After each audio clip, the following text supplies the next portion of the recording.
Hey, welcome into the Stinkin Truth podcast tour. I'm in Buffalo right now. Sal Capaccio, WGR sideline reporter, always game day in Buffalo. Sal, man, how you doing, buddy? It's a pleasure to be on with you here in Buffalo. Yeah, listen, man, it's always a pleasure to be on with you, Mark. And when you join the Always Game Day in Buffalo podcast with me and Matt Bove, it's always a great time. We get a lot of great reaction from fans out there. You're so highly respected. And I remember, watching you back in the day and watching your career unfold in the media now. And it's awesome to be doing something like this with you. So thank you so much. Yeah, this is so much fun, man. I've had a blast. I've been in New England. I've been with the Raiders, which, for me is like eating a turd sandwich going on to the Raiders podcast.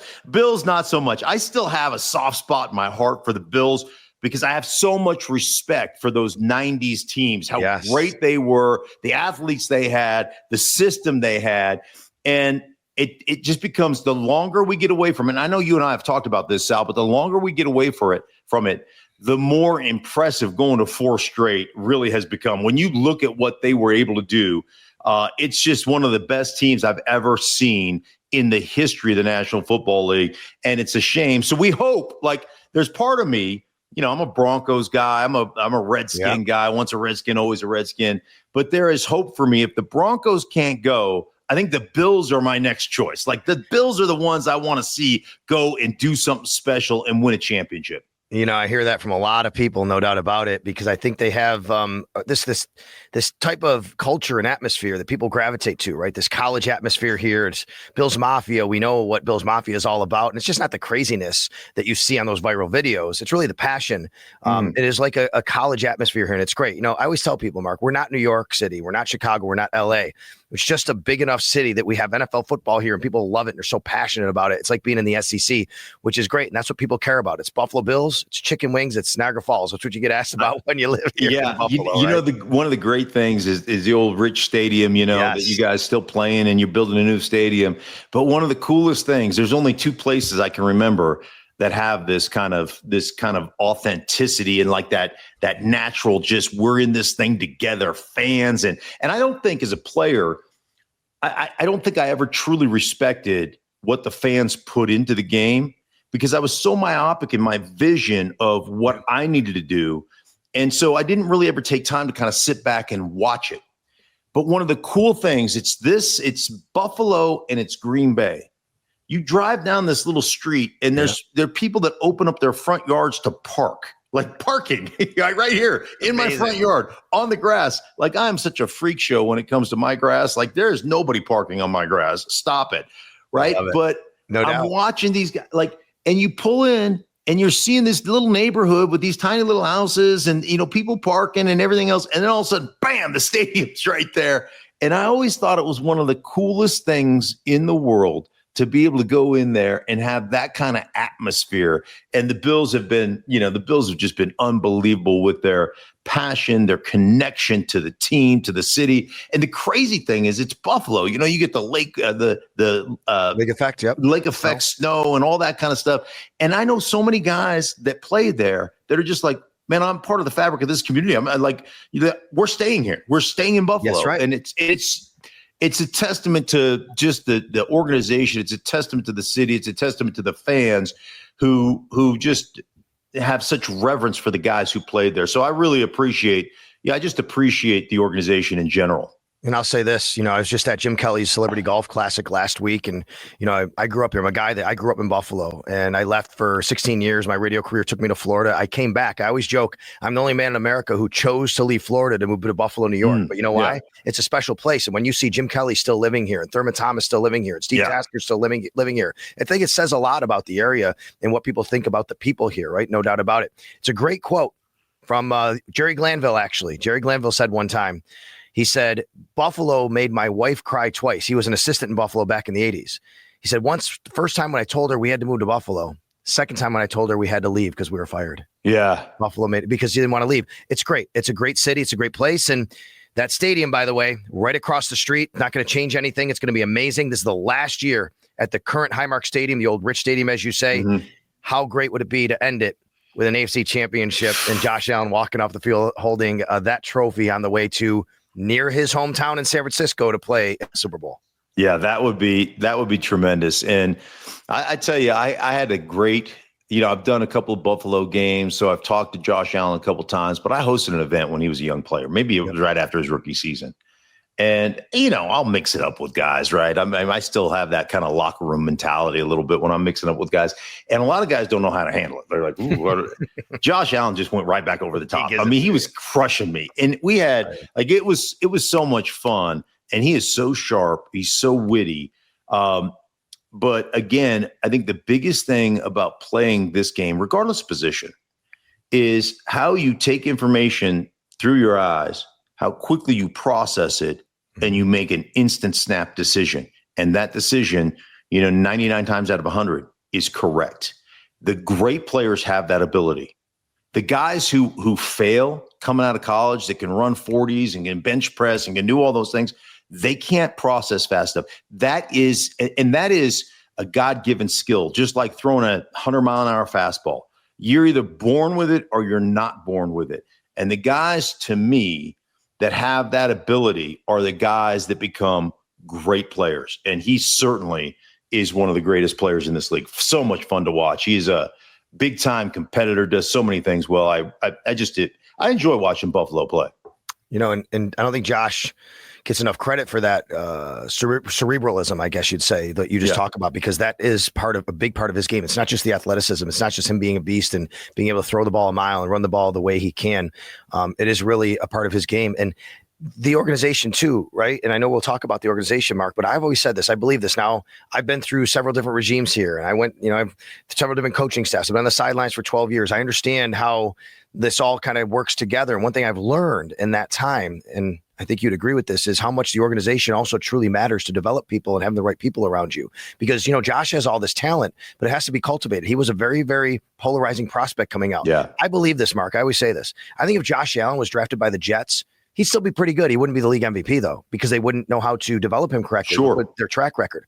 I think if Sam Darnold was drafted by the Bills, he wouldn't be the league MVP, but he'd be a pretty good quarterback because the Bills would have a plan for him. And I do think that all matters. And that's why this team, under Brandon Beane, under Sean McDermott, the way they develop player development in this organization, I believe is second to none in this league. I mean, there's guys in this league, on this team, on this practice squad, have been here 3 years. You didn't realize it because suddenly in year 3 or year 4, they're contributing like, oh, where'd that guy come from? Well, he's been on the practice squad and they've been developing him, and now he can play a role. There's always it's always interesting because you look at what happened last year with Brandon Beane and people were going crazy, right? Oh my God, we're getting rid of the receivers and like, oh, what are we going to do and how are we going to operate this offense? And you start looking for opportunities to take your quarterback off the high dive. Yep. And I'm telling you, there are so many organizations. I look at Cincinnati. And I feel sorry for Joe Burrow because, they'll sit there and say it's all about wide receivers and we got to do this and we're going to have him in shotgun 96% of the time and he's going to throw the ball all over the place and we're going to just run, completely out of gun and what that does and how that limits your game and all these different things. And I get this all the time when I'm traveling around the league and I'm talking to coordinators or head coaches that are on the offensive side of the ball that will sit there and say, hey, listen, I want to get these guys into premium plays every time. And I'm like, bullshit. Like sometimes, you know what you got to do? Sometimes you got to walk up the line of scrimmage on first sound and just pound the crap out of somebody. And that has got to be part of your game plan. This play, 18 handoff force, good against everything, right? Doesn't matter what they get in. We have a plan to run it on that. And we're going to take our quarterback off the high dive. 65 plays, he's going to be on the high dive 50 of them. Right? But why are we going to have him on 65 times? Why can we not give him a mental break? And that's what you're talking about. And that's what they did last year. And I will tell you, I had an interesting conversation when Joe Brady came into the league from LSU. And you guys' offensive coordinator, what a great job he has done. Yeah. So Joe Brady comes in and he's with Carolina. And I'm talking to Matt Rule and I'm talking to Joe Brady. And I ended up doing a game. I'm in Carolina and talked to Matt Rule for a while. I'm out there on Sunday and then Joe Brady. And I probably talked to Joe Brady 30 minutes, whatever it was, just about the run game. And it's really interesting because I had this same conversation with Cliff Kingsbury. And when you play in that kind of air raid college system, spread system, hash marks wider, you don't control the middle of the football field. And your 4 best eligibles, right, are your wide receivers. So you get out of tight ends, you get out of that system, and everything is run out of gun, and all that other. And so we sat down and just talked about the zone running game, wide zone, for about 30 minutes, right? Just kind of what my thought process was when I was running. And I'm not saying that I had any effect on Joe Brady, but Joe Brady sitting back, getting demoted, getting fired, whatever it is, coming back, going through the steps again and learning, offense from a professional standpoint versus a collegiate standpoint. It takes a lot of humility to do that. And he has become one of the best. James Cook, 16 touchdowns last year, running the ball. Some of their design QB stuff when they get into the red zone or the high red zone, it's phenomenal. And he's done just a great job of transitioning from, all right, here's what works in college. Here are the pieces that we can take from that. But because of those hash marks, because we don't have a wide side of the football field, because tight ends become paramount in controlling the safeties in the middle of the football field, and because we get so much quarters, especially down in the red zone, that kind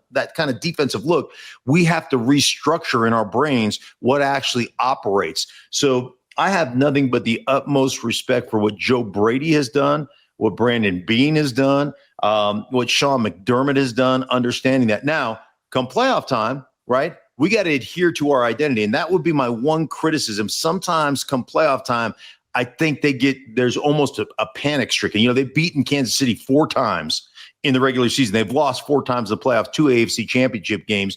And a lot of that comes down to that kind of, we got to do something, or we got to be somebody who we're not.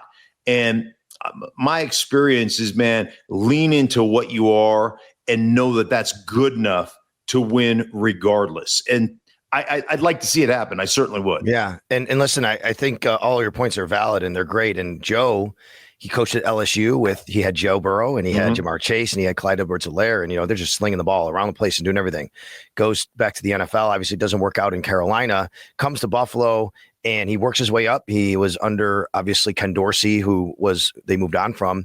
And the Bills really wanted to kind of lean into the 12 personnel, and they've done that a lot. That's one running back, 2 tight ends for people who don't know. But, they've done that a lot, and they've kind of structured their team. Dalton Kincaid, first-round draft pick, pass catcher. Dawson Knox, a little bit of everything. They've drafted Jackson Hawes, a best blocking tight end.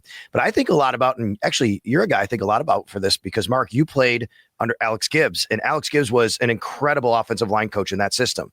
And I remember back in the day, I was a high school football coach in the late 90s, early 2000s. And you guys ran the ball so well in Denver. And everybody said, man, the offensive line in Denver is so good, but yet they're so light. I'm like, wait a minute.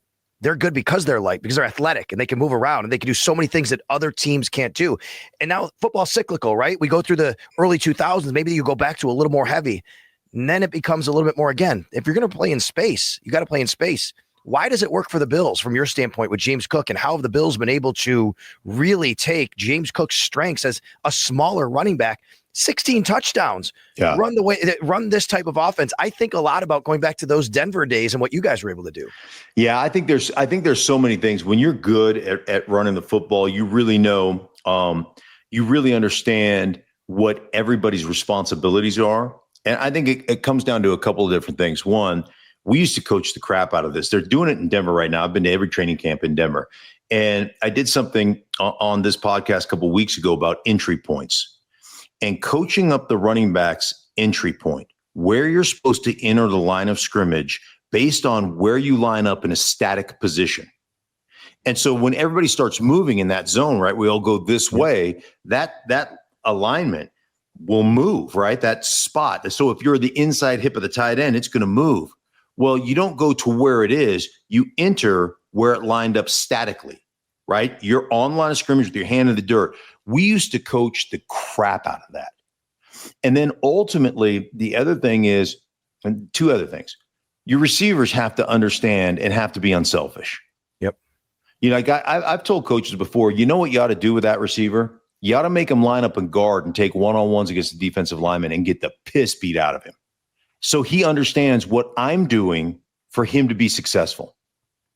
Like, that's what you ought to do. One practice, go in here, you're taking one-on-ones, and we're going to beat you down. Just so you understand the importance, when we ask you to be a push-crack player on a safety, you need to be a push-crack player on a safety. You need to get your nose in there, because that's the difference between a 4-yard gain and a 40-yard gain, right? So you have to have receivers that understand the importance and their role in the running game. The other thing is, man, you got to have a smart back. Yeah. So when you start looking at fronts, so for instance, if we have a 5 technique, outside shade on the offensive tackle, and what I would call a 7 technique, right? A Sam backer on the line of scrimmage, outside shade of the tight end. That Sam Baker, unless somebody else walks down on the line of scrimmage, that Sam is responsible for what? Turning the ball back inside, right? Setting an edge. We hear it all the time. So as a running back, you have to look at that before you take the ball and you see your entry point and go, okay, wait a minute. Odds are I'm cutting this thing back. Now, I'm not going to predetermine it, but that's what this defense tells me. So when you start going through as a running back, every single position, and you go, okay, listen, man, that dude's an edge setter, so I'm going to press it. If he dips inside, I can pop out, and I'm going to be one-on-one with a corner. And we used to say, if your back can't beat a corner one-on-one in the running game, you need a new back, right? We need a new back. So you're like, I'm going to be aware if he pinches, like if he makes a mistake, but the odds are I'm going to start now sifting hole to hole. So now I press C gap. Now I go B gap, backside A, or front side A gap, then backside A gap. And the backside A gap is where most of those big runs hit. And they look dramatic. But if you hit the right entry point, they're not dramatic. They're really, because the defense is flowing, that's really just a 1 or 2 yard cut. And so then you start going, okay, well, one of the problems with all the gun that we run in the National Football League is now if your running back is plus or minus, meaning if your running back is plus, he's on the side of the tight end. Then you're running belly weak, right? Yep. And you're running that belly, you're running that mid zone. And if he's minus tight end, then you're running strong. And those are really, there's a few pitch plays and things that exist out of those formations, or maybe a weak counter or whatever. But it really limits what you do, and it really dictates, hey man, if he's on that side, the odds are 80% of the time they're running to this side. And so you cut off your ability to run wide zone out of gun. You can't run it because the quarterback on the inside handoff cuts off his path to a wide zone. So it's got to be a mid zone play. And so just the fact that you can get under center really helps you establish a better run game and a better feel. Or if you run it out of pistol, you can do it out of pistol as well. But yeah, it's fascinating to me. And it's fascinating to me that like the running game has had this resurgence. Yes. But one of the reasons it has fallen off is because that's not how you get head coaching jobs. No, that's 100% right. You get head coaching jobs by developing quarterback and throwing it all over the ball yard. But there's the old saying. My old coach, who passed away just a few weeks ago, out of University of Idaho, my first offensive line, or my second offensive line coach. But I was the first player ever to go pro that he coached, and just dear friends. And he was a great head coach, or great O-line coach, Dan Cazzetto. And he used to say, hey, you pass the score, but you run to win games. Yeah. And you got to run. That was always his thing. You got to run the ball. And I'm 100% on that. And the other thing, you talk about the 2 tight ends, the extra offensive linemen, the Bills run. Yeah, the Bills last year, I think, ran more 6 offensive linemen than any team in the league. But what they did this year was they went and drafted the best blocking tight end in the draft, Jackson Hawes. Now, instead of saying, hey, this guy is coming eligible, he's not going to go out for a pass, now they have the ability to actually throw him the ball or have him block. Right, which is awesome. And one thing it does is it makes the defense give you a tell. Yep. What are we going to run? Because the defenses have gotten cocky to the point of, you guys, we as offensive coaches, we don't make them respect what we do. They've gotten cocky and saying we can match up nickel to any personnel grouping. We can match up dime to any personnel grouping. We just need one linebacker. And the damn linebackers are 215 pounds, run like the wind, right? 220 pounds. And your Buffalo Bills just line up and go, oh, that's the game you want to play? Okay, we're just going to pile drive you. We're going to, and they do. Their offensive line, I think Dawkins is freaking amazing. Yep. He's a great player. He's so much fun to watch. The guy I really enjoyed last year was Spencer Brown. Yeah, he's got some nastiness to him, right? He does. And I just like the way they play the game. And then, like you said, you get into 12, and if you want to match us up in nickel, man, we are just going to bludgeon you. bludgeon. And then if you want to match us up in base, well, we can run by you. Like our right. tight ends can crush you. So I love their use of personnel groupings and the way they operate as an offense. Yeah, for sure. By the way, you're speaking my language. I'm an old wing T guy. Talking about belly, baby. Oh, yeah. Right? Talking about running belly, weak, belly, strong. We would play calling too. It's belly, sweep counter right down the field. You get that tight end and get that defensive end in conflict. Belly, sweep counter down the field. I love it. Right. And then, so you're right about that. I think it's awesome. I'm glad you brought up nickel. And this is how teams are playing. The Bills really also run more nickel than any team in the league. And the reason is they have Taron Johnson, who's amazing, right? He's an all-pro. But what we've seen over the last few years, Mark, is teams starting to do that to the Bills. They're taking advantage a little bit of the Bills having 2 linebackers and an extra DB on the field. So I think the Bills have to have a bit of a change of philosophy this year. Shaq Thompson was brought back here this year. He was a player for Sean McDermott in Carolina, a little bit of a big nickel. I think maybe you'll see a little bit more base this year. But really, what they have to do better is get to the quarterback. The thing that's really hurt them in the playoffs is not getting to Patrick Mahomes. That's what the Eagles did. That's what the Bucs did. That's why they won Super Bowls. Even the Texans did it the week before they played the Bills last year here, and the Texans lost the game. So what they do, they go out and sign Joey Bosa. Yes, he's had an injury history, but this guy is one of the best at it in the game when he is healthy. They draft Deion Walker, who's had an amazing preseason, TJ Sanders. I think that's where this team really has to take a step, because even though they were great at turnovers last year, that's not a strategy to rely on in football games. Yeah. I mean, we always said, turnovers are like bananas. They come in bunches, and you very rarely will ever lead the league one year and lead the league the next year. Only 8 turnovers on offense. What do they end up having? 32 takeaways last year. Like, they were amazing, but you can't rely on that.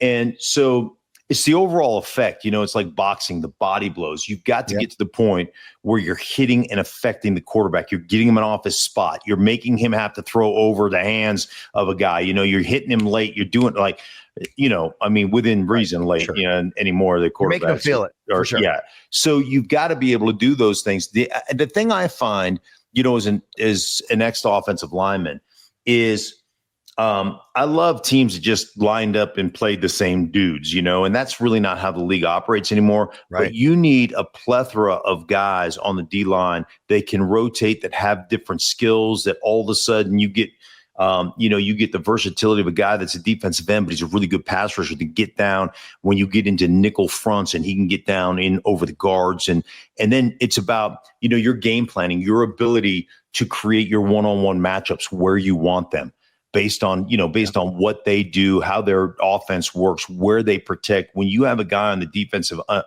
defensive side of the ball who really understands protection and really understands, like, a walk-up linebackers. And, I think the other big thing for them is Milano's health. Like, I really, he's a big time football player, man. And I don't know statistically where he's at. Like, I don't do a lot with stats. Like, they don't mean a whole lot to me. But he means a lot no matter what. Everything to me is eyeball test. And that dude just runs the defense, and he flies around, and he just makes plays. And, they were the worst team in the league last year as far as third down conversions. Right. Like, worst defense in third down conversion. You've got to be better. And a lot of that, to me, says is really third down conversions, to me, are more about first down success.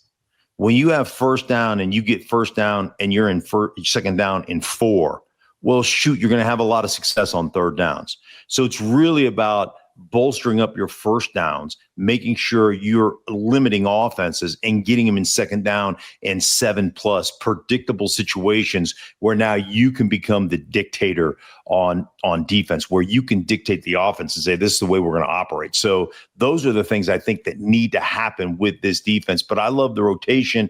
I like the Bosa pick. He's got to be on a pitch count, a rotational pitch count. I love that, because Rousseau and some of the other guys they have off the edge, I think, are good players. I love the Larry Ogunjobi pick inside as a rotational piece, right? So I just think they've done a really good job of bolstering some of the weaknesses they needed in free agency, and then continuing to go after guys that are going to be difference makers in the draft. Yeah, and listen, that third down stuff is so true. Milano wasn't on the field for most of last year. It was hurt, right? And that really impacted them on third down. No doubt about it. The other thing that really hurt him on third down we could talk about here is, because it relates to now, is one of the big concerns is the safety position. Taylor Rapp is a nice player for them. They really love what he can do. Cole Bishop was drafted second round last year, but he had this big injury in training camp. He missed a lot of development time, so they really never got to him. Damar Hamlin made some plays, but Damar Hamlin has a ceiling. There's a floor where he can help you, but he has a ceiling. They need more big plays from their safety position. I had a fascinating discussion. I loved it with Bobby Babich just last week, and I asked him about how safety play has changed in this league over the years. Mark, when you played, there was a free and there was a strong. There's a free and strong, right? There's two guys that just play off each other. And Bobby comes from 46 single, right? That's Doug Plank, Chicago Bears. That's why it's called 46, right? And he went through the history lesson, which I loved. I'm a history guy for football. But what he said was the big thing now is you got to have safeties who play in space. You've got to have safeties who play in space because you're asking them to do so much. And the Bills were spoiled here in Buffalo for 9 years or so. 8 years with Jordan Poyer and Micah Hyde. They're gone now, Mark. They were great. And now they have to kind of replace and replicate that. And you just can't do that on the fly, right? Those guys were so good. But it also speaks to the continuity of the organization and what they've had here for this time period to be able to rely on those guys. That's an area where there's some concern from the fans. But take us into maybe, if you can, about transitioning and having guys who, look, we've had these guys who were great, all pros for years and years. Now we have to kind of change a little bit on who we have and what we're relying on back there. It goes back to your development talk. I remember as a first year player in it was in my 6th year, but my first year in Denver, and we had a guy, Anthony Miller, who's an all-pro wide receiver, and we come into 96 and they release him, and we're like, dude, he just went to the Pro Bowl. What do you mean you're releasing him? And they said, and I didn't even know who Rod Smith was. They said. Rod Smith was on a practice squad. He had one, his first catch in the NFL was a touchdown over Darrell Green against Washington. And then he rarely ever got on the field then in 1995. And they said, I remember Alex Gibbs coming in a meeting, because everybody was like, oh, shoot, they just cut Anthony Miller. And said, the kid we have on practice squad is the best damn football player maybe on this roster. And if we put him in the backfield at running back, he'd rush for 1,400 yards. This kid is going to be special. And sure enough, he was. That goes back to your development talk. The thing about safety that's weird or interesting to me is you talked about the true free and the true strong. Now those guys have to be interchangeable parts, right? Right. They have to sit back there because everybody plays a shell, and they have to sit back there, and they've got to be able to cover deep on both sides, but they've got to be able to read their run keys and come up and run support. And so you're sitting with your heels at 12, right? You're playing some form of quarters or cover 6 or whatever you're playing. And you've got those run key reads, that tight end blocks down. You got to trigger and be at the line of scrimmage when the running back gets there. And then you have to have the wherewithal and the ability to defend the post or to bend if we're running the smash, right? With the wide receiver out there hooking up, and then they're trying to get the corner on you, right? And you've got to be able to run. You got to be able to run, undercut it, or stay on top of it. Like, there's a lot that goes on to playing that position. And so you got to have guys that are unbelievable athletes that have great ball skills, but have, more important than ball skills, is balls.